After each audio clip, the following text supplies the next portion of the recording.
Very good morning, welcome to first edition. నేను పద్మ. ఈ రోజు ఏ పేపర్లో ఎలాంటి వార్తలు హైలైట్గా నిలిచాయో చూసే ప్రయత్నం అయితే చేద్దాం. మొదటగా మనం ఈనాడు తెలంగాణ పేపర్లో ఎలాంటి న్యూసెస్ హైలైట్గా ఉన్నాయి ఇక్కడ చూసే ప్రయత్నం అయితే చేద్దాం. మొదటిగా మనం చూసుకున్నామంటే వలసల గురించి సంబంధించి రాయడం జరిగింది. ఎందుకంటే మనం చూస్తూనే ఉన్నాం, అమెరికాకు సంబంధించి ట్రంప్ అధ్యక్షుడిగా ఎన్నికైన తర్వాత వలసలకు సంబంధించి కొన్ని నిబంధనలు నియమాలు కూడా ఉన్నాయి. అక్రమంగా ఇక్కడ ఎవరైతే వలసలతో ఉన్నారో వాళ్ళని పంపించే ప్రయత్నం కూడా జరుగుతుంది. అంతేకాకుండా వాళ్ళకి శిక్ష కూడా ఉంది. దానికి సంబంధించిన ఒక అంశం అయితే ఉందో చూసే ప్రయత్నం అయితే చేద్దాం. అక్రమంగా దేశంలోకి ప్రవేశించిన వారిపై అమెరికా ఉక్కుపాదం. ఎవరైతే దేశంలోకి అక్రమంగా వచ్చారో వాళ్ళందరిపైన కూడా అమెరికా అధ్యక్షుడు ఉక్కుపాదం మోపుతున్నారని అనుకోవాలి. ఏ విధంగా అంటే సైనిక విమానాల్లో తిప్పి పంపుతున్న అగ్రరాజ్యం. ఎవరైతే వలసల రూపంలో అక్రమంగా అమెరికాకు వచ్చారో వాళ్ళందరినీ కూడా సైనిక విమానాల్లో తిప్పి పంపుతున్న అగ్రరాజ్యం. ఇరుగు పొరుగు దేశాల ఆక్రోశం ఈ అంశానికి సంబంధించి ఇక్కడ రాయడం జరిగింది. అంతేకాకుండా అడ్డుకోవడానికి బ్రెజిల్, మెక్సికో, కొలంబియా ప్రయత్నాలు అయితే చేస్తుంది.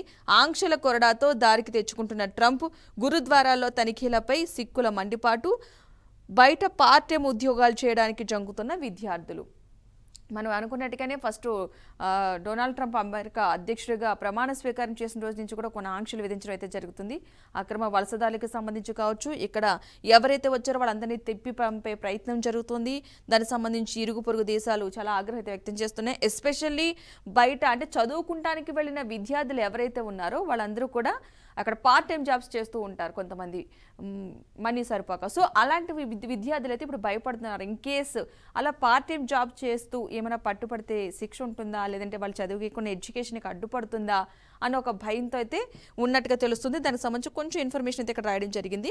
అమెరికా అధ్యక్షుడు డొనాల్డ్ ట్రంప్ అత్యున్నత పని చేస్తున్నారు. అన్నంత పని ఆయన అనుకున్న పని ఆయన ఫస్ట్ నుంచి అంటానున్నాడు. నేను అధ్యక్షుడికి ఎన్నికైన తర్వాత కొన్ని ఆంక్షలు వస్తాయని చెప్పినట్టుగానే తను అనుకున్నంత పని కూడా చేస్తున్నాడు. అక్రమ వలసదారులపై ఉక్కుపాదం మోపుతున్నారు. సరైన పత్రాలు లేకుండా దేశంలోకి దొడ్డిదారిన ప్రవేశించి నివాసం ఉన్న వారిని పెద్ద ఎత్తున స్వదేశాలకి తిప్పి పంపుతున్నారు. ఇందుకోసం అటు సైనిక దళాలను కూడా వాడుకుంటున్నారు. సైనిక విమానాలను అయితే వినియోగిస్తున్నారు. ఈ విమానాలని తమ భూభాగంలోకి అనుమతించలేదని బెదిరిస్తున్న దేశాలపై ఆంక్షల కొరడా జులిపించి దారికి తెచ్చుకుంటున్నారు. దీంతో మధ్య దక్షిణ అమెరికా దేశాలు ఉక్కిరిబిక్కిరి అవుతున్నాయి. అంతేకాకుండా సరిహద్దున ఉన్న మెక్సికోతో పాటు బ్రెజిల్, అలాగే Colombia, Guatemala, Honduras, El Salvador వంటి దేశాలు కూడా అమెరికా చర్యలపై చాలా ఆక్రోశంగా ఉన్నాయి. కొన్ని దేశాలు అయితే ఆగ్రహం వ్యక్తం చేస్తున్నాయి. ఇలా పంపించడం కరెక్ట్ కాదంటే వాళ్ళ దేశాలకు సంబంధించిన వ్యక్తులు కూడా ఉండవచ్చు. కాబట్టి కొన్ని దేశాలు అయితే ఈ ఆంక్షలు కరెక్ట్ కాదు, ఇలా చేయడం కరెక్ట్ కాదంటే కొంచెం ఆక్రోశం అనేది వెలగక్కుతున్నాయి. కానీ అయినా సరే డొనాల్డ్ ట్రంప్ తను ఏదనుకున్నాడో అది చేసి చూపిస్తానంటూ కూడా వాళ్ళని కూడా బెదిరింపులకైతే గురి చేస్తున్నట్టుగానే మనకి తెలుస్తూ ఉంది. సో ఇంకా మరొక అంశం చూసే ప్రయత్నం చేద్దాం. ఇటు రాజ్యాంగ పరిరక్షణ కాంగ్రెస్తోనే సాధ్యం. ఇటు ఆల్రెడీ ఇక దీనికి సంబంధించిన ఒక అంశం అయితే ఇక్కడ ఉంది. నిన్న ఆల్రెడీ ఇందోర్ సభలో కాంగ్రెస్ అధ్యక్షుడు మల్లికార్జున ఖర్గే, అదేవిధంగా రాహుల్ గాంధీ, సీఎం రేవంత్ రెడ్డి కూడా పాల్గొనడం జరిగింది. వీళ్ళతో పాటు తెలంగాణకు సంబంధించిన మల్లు రవి, మాణిక్ ఠాకరే, పొంగులేటి శ్రీనివాస్ రెడ్డి, సురేష్ షెట్కార్, కోమిటిరెడ్డి వెంకటరెడ్డి, కేసీ వేణుగోపాల్ తదితరులు కూడా ఆ కార్యక్రమంలో పాల్గొనడం జరిగింది ఇందోర్ సభలో. దానికి సంబంధించి అక్కడ కొన్ని మాటలైతే మాట్లాడడం జరిగింది. రాజ్యాంగ పరిరక్షణ ఒక కాంగ్రెస్తోనే సాధ్యమవుతుందంటూ కూడా అక్కడ కొన్ని వ్యాఖ్యలు చేశారు. దానికి సంబంధించిన ఒక అంశం ఇక్కడ రాయడం జరిగింది. దాన్ని మార్చాలని భాజపా ప్రయత్నిస్తుంది. రాహుల్ గాంధీతో కలిసి వారి చర్యలు అడ్డుకుందాం. ఇందోరు సంవిధాన సభలో సీఎం రేవంత్ రెడ్డి, రాష్ట్రం నుంచి హాజరైన భట్టి, పీసీసీ అధ్యక్షుడు, పలువురు మంత్రులు, ఎంపీలు అంటూ రాసుకొచ్చారు. కొంచెం ఇన్ఫర్మేషన్ కూడా రాశారు. భారత రాజ్యాంగ పరిరక్షణ కాంగ్రెస్ పార్టీతోనే సాధ్యమంటూ సీఎం రేవంత్ రెడ్డి పేర్కొన్నారు. భారతీయ జనతా పార్టీ పేరుతో చలామణి అవుతూ రాజ్యాంగాన్ని మార్చాలని బ్రిటిష్ జనతా పార్టీ ప్రయత్నిస్తోందని ఆరోపించారు. ఆ పార్టీ ప్రయత్నాలను అడ్డుకుంటున్న రాహుల్ గాంధీకి అందరం బాసటగా నిలిచి పోరాడదామని పిలుపునిచ్చారు. ఏఐసిసి ఆధ్వర్యంలో మధ్యప్రదేశ్లోని ఇందోర్లో సోమవారం జై బాపు, జై భీమ్, జై సంవిధాన్ పేరుతో భారీ ర్యాలీ, బహిరంగ సభ నిర్వహించారు. ఈ సభలో ఈ వ్యాఖ్యలు చేశారంటూ కూడా ఇక్కడ రాసుకురావడం జరిగింది. రాజ్యాంగానికి సంబంధించి రాజ్యాంగాన్ని పరిరక్షించాలంటే ఒక కాంగ్రెస్తోనే సాధ్యం, బీజేపీతో కాదు. బీజేపీ తొంగలో తొక్కే ప్రయత్నం చేస్తుందంటూ కూడా దాని అర్థం వచ్చేటట్టుగా ఇక్కడ రాయడం జరిగింది. మనం చూసింది ఏంటి, ఈనాడు తెలంగాణకు సంబంధించి ఈ అంశాలను కూడా హైలైట్గా నిలిచాయి మనకి ఇక్కడ. అంతేకాకుండా ఇక్కడ ఇంకొక అంశం కూడా ఇక్కడ మనం చూడొచ్చు అనమాట. 6,000 6,87,677. 4 సంక్షేమ పథకాలతో తొలి రోజు లబ్ధి పొందిన వారి సంఖ్య ఇది. 6,87,677 మంది సంక్షేమ పథకాలతో తొలి రోజు లబ్ధి పొందిన వారి సంఖ్య ఇది అంటూ కూడా ఇక్కడ రాసుకురావడం జరిగింది. అన్నదాతల ఖాతాల్లో 569 కోట్ల రైతు భరోసా నిధులు జమ. రైతు బంధు, రైతు భరోసాకు సంబంధించినవి వాళ్ళ అకౌంట్లలో జమ అయ్యాయని కూడా రాసుకొచ్చారు. దానికి సంబంధించి అసలు ఎలాంటి అంశం రాశారో ఒకసారి చూద్దాము. రాష్ట్ర ప్రభుత్వం గణతంత్ర దినోత్సవం రోజున అన్ని మండలాల్లో ఎంపిక చేసిన 563 గ్రామాల్లో ప్రారంభించిన 4 సంక్షేమ పథకాలతో తొలి రోజు 6,87,677 మంది లబ్ధిదారులకు అర్హులకైతే లబ్ధి చేకూరింది. ఆయా గ్రామాల్లోని అన్నదాతలకు రైతు భరోసా, వ్యవసాయ కూలీలకు ఇందిరమ్మ ఆత్మీయ భరోసా ఆర్థిక సాయాన్ని అప్పటికప్పుడే వారి ఖాతాల్లో జమ చేసింది. గూడులేని నిరుపేద కుటుంబాలకు ఇందిరమ్మ ఇళ్లు మంజూరు పత్రాలను అందించింది. ఈ మేరకు రైతు ఆత్మీయ భరోసా, ఇందిరమ్మ ఇళ్ల కోసం ఆర్థిక శాఖ 579 కోట్ల నిధులైతే విడుదల చేసింది. దరఖాస్తు చేసుకున్న వారిలో అర్హులందరికీ కూడా కొత్త రేషన్ కార్డులను జారీ చేసింది. పాత కార్డుల్లో అదనంగా సభ్యులను కూడా నమోదు చేసింది. అంటే ఇప్పటి వరకు కూడా రైతు భరోసాకి సంబంధించి ఇంకా రాలేదని చెప్పేసి చాలా మంది రైతులు మొన్నటి వరకు మనం చూస్తూనే ఉన్నాము. చాలా ఇబ్బంది పడ్డారు, ఆగ్రహం వ్యక్తం చేసిన వైనం కూడా చూసాం.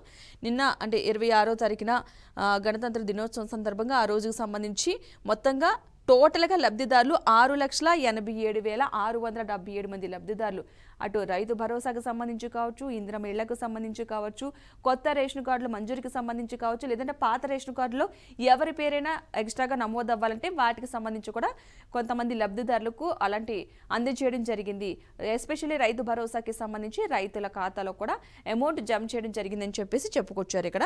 సో టోటల్గా 563 గ్రామాల్లో ప్రారంభించడం జరిగింది. ఇప్పటి వరకు కూడా ఒక్కరోజు కూడా 563 గ్రామాల్లోనే అయితే ఈ కార్యక్రమాన్ని మేము ప్రారంభించామని చెప్తున్నారు. సో అంతేకాకుండా ఎకరానికి తొలి విడతగా 6,000 రూపాయల చొప్పున పెట్టుబడి సాయం అందించిందంట. ఆయా గ్రామాల్లో 9,48,333 ఎకరాల విస్తీర్ణంలోని సాగు భూమికి 569 కోట్లను చెల్లించింది. 26న బ్యాంకులకు సెలవు కావడంతో 27న ఉదయం నుంచి కూడా రైతు భరోసా డబ్బులు అన్నదాతల ఖాతాల్లో జమ అయ్యాయి. సో 26న హాలిడే సండే వచ్చింది. ఆల్రెడీ గణతంత్ర దినోత్సవం ఆల్రెడీ సండే ఉంది కాబట్టి నెక్స్ట్ 27వ తారీఖున అనగా నిన్న సోమవారం నాడు ఆల్రెడీ రైతుల ఖాతాలో జమ అవడం స్టార్ట్ అయింది. కాబట్టి సో రైతులకు సంబంధించి రైతు భరోసా పథకం ఇప్పటికి ఇంకా అమలు కాలేదు అనుకుంటున్నారు రైతులందరూ కూడా. ఇది ఒక మంచి శుభవార్తే.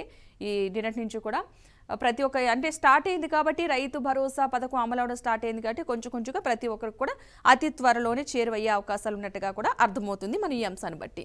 నెక్స్ట్ మనం ఈనాడు ఆంధ్రాకు సంబంధించి ఎలా ఉంది అంటే అందులో ఎలాంటి అంశాలను హైలైట్ చేశారనే చూసే ప్రయత్నం అయితే చేద్దాం.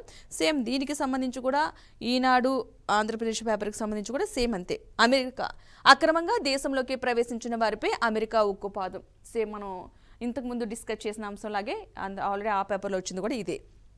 సైనిక విమానాల్లో తిప్పి పంపుతున్న అగ్రరాజ్యం, ఇరుగు పొరుగు దేశాల ఆక్రోశం అడ్డుకోవడానికి బ్రెజిల్, మెక్సికో, కొలంబియా ప్రయత్నాలు, ఆంక్షల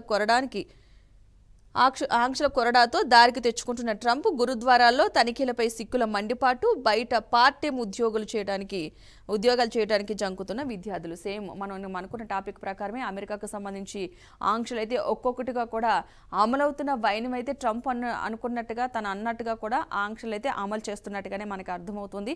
ఆల్రెడీ ఎవరైతే అక్రమ వలసదారులు ఉన్నారో వాళ్ళు తిరిగి పంపించే ప్రయత్నం అయితే చేస్తున్నారు. సో ఇక్కడైతే కొన్ని దేశాలైతే ఆక్రోశం వెలగక్కుతున్నాయి. ఇది కరెక్ట్ కాదు, ఇలా చేయడం కరెక్ట్ కాదంటూ కూడా కొన్ని వాళ్ళ అభిప్రాయాలు కూడా వ్యక్తం చేస్తున్నారు. అయినా సరే ట్రంప్ సంగతి తెలిసిందే కదా, అనుకున్నది చేసి తీరుతాడు. అసలు ఏదంటే భయపెట్టో బ్రతిమాలో భయపెట్టో పని చేయాలన్నట్టు ఆల్రెడీ భయపెట్టే ఈ పని చేస్తున్నట్టుగా మనకి అర్థమవుతుంది. ఆంక్షల కొరడాతో దారికి తెచ్చుకుంటున్న ట్రంప్ ఆ ఆంక్షలు ఏవైతే ఉన్నాయో వాటిని అడ్డు పెట్టుకుని ఖచ్చితంగా దారికి తెచ్చుకుంటున్నాడు అన్ని దేశాలని అర్థమవుతుంది మనకి దాని అంశాన్ని బట్టి. సో అమెరికాకి వెళ్లే వాళ్ళు కొంచెం ఆలోచించి చేయాల్సిన పనిలాగే అర్థమవుతుంది. దానికి సంబంధించి కొంచెం అంశం ఇక్కడ రాయడం కూడా జరిగింది. అమెరికా అధ్యక్షుడు డొనాల్డ్ ట్రంప్ అనంత పని చేస్తున్నారు, అక్రమ వలసదారులపై ఉక్కుపాదం మోపుతున్నారు, సరైన పత్రాలు లేకుండా దేశంలోకి దొడ్డుదారిని ప్రవేశించి నివాసం ఉంటున్న వారిని పెద్ద ఎత్తున స్వదేశాలకు తిప్పి పంపుతున్నారు. ఇక ఇందుకోసం సైనిక విమానాలు కూడా వినియోగిస్తున్నారు. ఇవి విమానాలన్నీ కూడా తమ భూభాగంలోకి అనుమతించేది లేదని బెదిరిస్తున్న దేశాలపై ఆంక్షల కూడా జులిపించి దారికి తెచ్చుకుంటున్నారు. ఏ దేశాలకు సంబంధించిన వ్యక్తులు అమెరికాలో అక్రమంగా వలస ఉంటున్నారో, సరైన పత్రాలు లేకుండా ఉంటున్నారో అలాంటి వారిని సైనిక విమానాలను ఉపయోగించి వారి దేశానికే తిరిగి పంపిస్తున్నారు. కానీ అమెరికాకు సంబంధించిన సైనిక విమానాలు మా భూభాగంలోకి అడుగుపెట్టడానికి వీల్లేదని చెప్పేసి కొన్ని దేశాలైతే చెప్తూ ఉన్నాయి, ఆంక్షలు విధిస్తున్నాయి, కుదరదని చెప్పి. అయినా సరే ఇది మీ దేశానికి సంబంధించిన వ్యక్తులు మా దేశంలో ఉన్నారు, ఎలాంటి పత్రాలు లేకుండా అని చెప్పి చూపించి మరి సైనిక విమానాలు ఉపయోగించి ఎవరైతే ఏ దేశానికి సంబంధించిన వాళ్ళు అమెరికాలో ఉన్నారో ఆ దేశానికి తిరిగి పంపించేస్తున్నారు. సో దీన్ని బట్టి ఇది అర్థమవుతుంది. జాగ్రత్తగా ఇక మీద అమెరికా వెళ్ళే వాళ్ళు అయితే ఒకసారి ఆలోచించి నిర్ణయం తీసుకోవాలా అన్న క్వశ్చన్ అయితే వస్తుంది. చదువుకుంటానికి వెళ్ళిన వాళ్ళకి ఎలాంటి ఫెసిలిటీస్ ఉంటాయి, పుట్టే బిడ్డలకే ఒక సేఫ్టీ లేదు, అక్కడ పౌరసత్వమే లేదు. సో చదువుకుంటానికి వెళ్ళే విద్యార్థుల పరిస్థితి ఏంటి? ఆల్రెడీ అక్కడ చదువుకోవడానికి చాలామంది వెళ్ళారు. ప్రజెంట్ ఒక ఫస్ట్ ఇయర్లో ఉన్న వాళ్ళు ఉన్నారు, సెకండ్ ఇయర్లో ఉన్న వాళ్ళు ఉన్నారు. సో వాళ్ళ పరిస్థితి ఏంటి? అక్కడ పార్ట్ టైమ్స్ జాబ్ చేసుకుంటున్నారు, వాళ్ళు ఏం చేయాలి నెక్స్ట్? ఒక్కొక్క అంశం రోజుకి ఈ అమెరికాకి సంబంధించి ట్రంప్ అధ్యక్షుడైన మరుక్షణం నుంచి ఒక్కొక్క అంశం అమెరికాకు సంబంధించి బయటపడుతూ ఉంది. సో ఆంక్షలు ఒక్కొక్కటిగా విధిస్తూ ఉన్నారు, అవి బయటపడుతున్నాయి. ఎలాంటి పరిస్థితి వెళ్ళకుంటుందో, ఇంక ముందు ఎలాంటి పరిస్థితి వస్తుందో, అమెరికాకు వెళ్ళాలన్న నిర్ణయాన్ని వెనక్కి తీసుకుంటారా, లేకపోతే ప్రస్తుతానికి అక్కడ ఉంటున్న వాళ్ళకి సేఫేనా, వాళ్ళ ఎడ్యుకేషన్ పరంగా సేఫేనా, పుట్టిన పిల్లలు సేఫేనా అన్నది ఒక క్వశ్చన్ మార్క్ కింద అయిపోతుంది. వాళ్ళు ఎక్కడ పౌరసత్వం అన్నది కూడా ఒక క్వశ్చన్ మార్క్ కిందే ఉంది. ఇక మరొక అంశం అయితే ఇక్కడ ఉంది, జగన్ చేసిన ఆర్థిక అరాచకం ఇది. ఆ అంశానికి సంబంధించి కూడా ఇక్కడ రాశారు, జగన్ ప్రభుత్వం చేసిన బడ్జెటేతర అప్పులు, కార్పొరేషన్ల ద్వారా తీసుకున్న రుణాలు, చెల్లించాల్సిన బకాయిల లోతులకు వెళ్లి చూస్తే ఊహించలేనన్ని ఘోరాలు కనిపిస్తున్నాయని చెప్పేసి ఏపీ సీఎం చంద్రబాబు నాయుడు వ్యాఖ్యలు చేశారు. ఆ వ్యాఖ్యలకు సంబంధించి ఇక్కడ రాయడం జరిగింది. అంతేకాకుండా రాష్ట్రాన్ని రుణాల విషవలయంలోకి నెట్టేశారు. ఎడాపెడ అప్పులు తెచ్చి దుబారా చేశారు. నీతి ఆయోగ్ నివేదికపై సీఎం చంద్రబాబు 2022-23లో మూలధన వ్యయం 3.2% పడిపోయిందని వెల్లడి. మూలధన వ్యయం అయితే 3.2% పడిపోయిందని చెప్పేసి అన్నారు. దానికి సంబంధించి ఒక అంశం అయితే రాయడం జరిగింది, ఒకసారి చూద్దాము. వైకాపా ప్రభుత్వం అరాచక విధ్వంసకర ఆర్థిక విధానాలతో రాష్ట్రాన్ని ఏ విధంగా అప్పుల విషవలయంలోకి తోసేస్తుందో చెప్పేందుకు 18 పెద్ద రాష్ట్రాల ఆర్థిక పరిస్థితిపై నీతి ఆయోగ్ విడుదల చేసిన నివేదికే నిదర్శనమని ముఖ్యమంత్రి చంద్రబాబు పేర్కొన్నారు.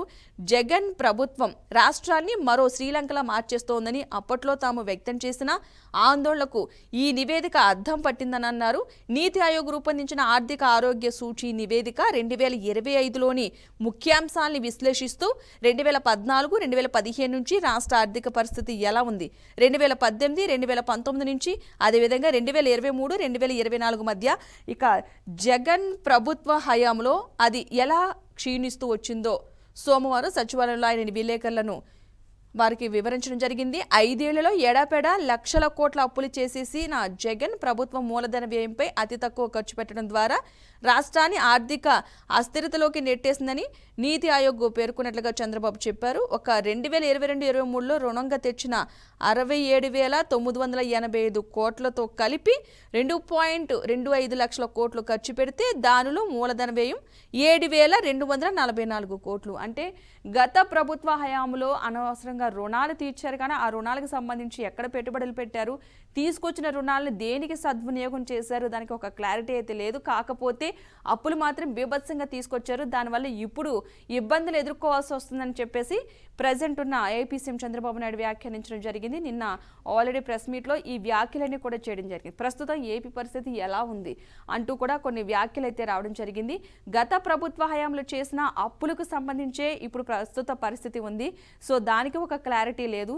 ఇప్పుడున్న పరిస్థితి, ఈ అప్పుల ఊపు నుంచి రాష్ట్రాన్ని ఎలా కాపాడాలి, అసలు గత ప్రభుత్వంలో ఉన్న అప్పులు ఎక్కడెక్కడ తీసుకొచ్చారు, ఎలాంటివి తీసుకొచ్చారు, అప్పట్లో మేము చెప్తానే ఉన్నామని చెప్పు దీంట్లో రాయడం జరిగింది దానికి సంబంధించి. అంతేకాకుండా మరొక అంశం కూడా ఉంది ఇక్కడ, బీసీలకు వెన్నుదన్ను తేదాపానే. బీసీలకు సపోర్ట్ చేసేది ఒక టీడీపీ పార్టీని అంటూ కూడా చెప్పుకురావడం జరిగింది. వెనుకబడిపోకుండా ముందుకు వెళ్ళడమే మన లక్ష్యం. బీసీ ప్రజాప్రతినిధుల అభినందన సభలో కేంద్ర మంత్రి రామ్మోహన్ నాయుడు ఈ వ్యాఖ్యలు చేశారు. ఎప్పటికైనా సరే బీసీలకు సపోర్ట్ ఉండేది ఒక టీడీపీని అని చెప్పకని చెప్పారు. దానికి సంబంధించి ఒక చిన్న అంశం అయితే రాశారు, ఒకసారి చూద్దాం. అది కూడా పంచాయతీ మెట్లు ఎక్కని బీసీలను పార్లమెంటుకు పంపిన ఘనత తేదేపదేనని కేంద్ర పౌర విమానయాన శాఖ మంత్రి కింజారపు రామ్మోహన్ నాయుడు అన్నారు. సామాజికంగా, ఆర్థికంగా, రాజకీయంగా బీసీలకు ముందుకు తెచ్చి ఉమ్మడి రాష్ట్రంలో వారి నాయకత్వానికి ఎన్టీఆర్ పునాదులు వేశారని కొనియాడారు. గుంటూరులోని శ్రీ వెంకటేశ్వర విజ్ఞాన మందిరంలో ఎమ్మెల్యే గళ్ళా మాధవి, ఎమ్మెల్సీ దువ్వారపు రామారావు ఆధ్వర్యంలో సోమవారం నిర్వహించిన బీసీ మంత్రులు, ఎమ్మెల్యేల ఆత్మీయ అభినందన సత్కార సభకు రామ్మోహన్ రెడ్డి అయితే ముఖ్య అతిథిగా హాజరై ఈ వ్యాఖ్యలు చేశారు. సో ఒక సమావేశం జరిగింది బీసీలకు సంబంధించి. దానికి సంబంధించి వచ్చినప్పుడు ఈ వ్యాఖ్యలు అయితే చేయడం జరిగింది. అంతేకాకుండా ఇక్కడ మరొక అంశం అయితే ఉంది, మనం చూద్దాం. హైటెక్ సిటీ తరహాలో విశాఖలో data city. So hi-tech city తరహాలో విశాఖను కూడా ఆ విధంగా డెవలప్ చేసే అంశం మీద కూడా ఒక ప్రయత్నాలు చేస్తున్నారు. దానికి సంబంధించి ఒక మ్యాటర్ అయితే ఉంది. గూగుల్తో రాష్ట్ర ప్రభుత్వం ఆల్రెడీ ఒప్పందం కుదుర్చుకున్నట్టుగా తెలుస్తుంది. 500 ఎకరాల ఏర్పాటు, అంతేకాకుండా 5 ఏళ్లలో 5 లక్షల ఉద్యోగాలు లక్ష్యం. ఇంకా ఆల్రెడీ కూటమి ప్రభుత్వం వచ్చింది కాబట్టి హైటెక్ సిటీ తరహాలోనే విశాఖను కూడా డేటా సిటీగా మారుస్తాము, 5 లక్షల మందికి ఉద్యోగాలు వచ్చే ప్రయత్నం అయితే జరుగుతున్నాయని చెప్పేసి రాశారు. దానికి సంబంధించి కొంచెం ఇన్ఫర్మేషన్ అయితే ఉంది ఇక్కడ. హైదరాబాద్లోని హైటెక్ సిటీ తరహాలో విశాఖలోని మధురవాడ దగ్గర 500 ఎకరాల్లో డేటా సిటీని అభివృద్ధి చేయాలని రాష్ట్ర ప్రభుత్వం నిర్ణయించింది. హౌసింగ్, డేటా సెంటర్లు, కృత్రిమ మేధా హబ్బుల ఏర్పాటు కంపెనీలకి అందులో చోటు కల్పించనుంది. Deep technology, big data, AI రంగాల్లో ప్రపంచవ్యాప్తంగా విస్తృత అవకాశాలున్నాయని భావిస్తున్న ప్రభుత్వం వాటిని అందిపుచ్చుకోవడానికి ఈ డేటా సిటీపై ప్రత్యేక దృష్టి సారించింది. ఎన్డీఏ ప్రభుత్వం అధికారంలోకి వచ్చాక విశాఖలో ఐటీ రంగం అభివృద్ధిని ప్రధానంగా తీసుకుంది. ఐటీ మంత్రి లోకేష్ ఆలోచనలకు అనుగుణంగా డేటా సిటీ రూపుదిద్దుకోనుంది. విశాఖకు వచ్చే ఐటీ ఆధారిత కంపెనీలకు డేటా సిటీని దీనికి సంబంధించి ఇందులో రావడం జరిగింది. కేంద్రంగా చేయాలని చెప్పేసి ప్రభుత్వం ఆలోచన చేసింది. దీన్ని విశాఖకు సంబంధించి హైదరాబాద్లో హైటెక్ సిటీ ఎలా అయితే ఉందో డెవలప్ అయిందో అదేవిధంగా ఆంధ్రప్రదేశ్కు సంబంధించి విశాఖలో మధురవాడలో ఆల్రెడీ 500 ఎకరాల్లో ఈ డేటా సిటీని అయితే కనుక ఏర్పాటు చేయడానికి సన్నాహాలు జరుగుతున్నాయి. దానికి సంబంధించి గూగుల్తో రాష్ట్ర ప్రభుత్వం ఆల్రెడీ ఒప్పందాలు చేసుకుంది అని చెప్తున్నారు. సో నిజంగానే గూగుల్తో ఒప్పందాలు జరిగి ఈ 500 ఎకరాల్లో కనుక డేటా సిటీని కనుక ఏర్పాటు చేస్తే నిజంగా ఖచ్చితంగా ఫ్యూచర్లో చాలామందికి నిరుద్యోగ సమస్య ఆల్రెడీ మనకి 2 తెలుగు రాష్ట్రాల్లో నిరుద్యోగ సమస్య ఉంది. ఆంధ్రప్రదేశ్కి తీసుకున్నట్లే కనుక అక్కడున్న నిరుద్యోగ సమస్యకి కొంతవరకు చెక్ పెట్టవచ్చు అనే ఆలోచన కూడా ఉన్నట్టుంది. దాదాపు ఒక 5 ఏళ్లలో 5 లక్షల ఉద్యోగాలు అంటే మామూలు విషయం కాదు. సో కొంచెం 5 లక్షల మందికి ఉద్యోగాలు వస్తున్నాయంటే కనుక చాలా మంచి ఆనందించదగ్గ విషయమే ఒక్కొక్క అంశం. సో ఫ్యూచర్లో ఏపీలో అది కూడా విశాఖలో డేటా సిటీ అయితే ఏర్పాటు కాబోతుంది. దాని దిశగా అడుగులు కూడా పడుతున్నాయి. అండ్ గూగుల్ సంస్థ విశాఖలో 80 ఎకరాల్లో ఏర్పాటు చేయనున్న డేటా సిటీ అభివృద్ధికి ప్రభుత్వం సహకరిస్తుంది. ఏఐ వినియోగం, యువతకు నైపుణ్యాభివృద్ధి శిక్షణ ఇవ్వడానికి కూడా గూగుల్ సంస్థ సహకరించేలా అవగాహన ఒప్పందం అయితే కుదిరింది. సో ఫ్యూచర్లో ఇంకా మనకి రాబోయేది కూడా ఏఐ సంబంధించే కాబట్టి దానికి సంబంధించి యువతకు కూడా శిక్షణ ఇచ్చేందుకు కూడా ఈవేళ అవగాహన ఒప్పందం కూడా కుదుర్చుకున్నారు. సో ఇదొక మంచి పరిణామం. ఏపీకి సంబంధించి విశాఖలో కనుక త్వరలోనే డేటా సిటీ కనుక ప్రారంభమయ్యి శిక్షణ ఇవ్వడం కూడా స్టార్ట్ చేశారంటే కనుక కొంతవరకు సక్సెస్ అనేట్టే. ఆల్మోస్ట్ శిక్షణ ఇవ్వడం స్టార్ట్ అయిందంటే కనుక అందరికీ జాబులు కూడా ఇబ్బంది లేదు. అంతేకాకుండా మరొక కంపెనీ గూగుల్ సంస్థే కాకుండా అటు టాటా కన్సల్టెన్సీ సర్వీసెస్ TCS కూడా విస్తరణ ప్రాజెక్టును విశాఖలో ఏర్పాటు చేస్తుంది. మేధా టవర్స్లో ఖాళీ స్థలాన్ని ఈ సంస్థకైతే ప్రభుత్వం తాత్కాలికంగా కేటాయించడం జరిగింది.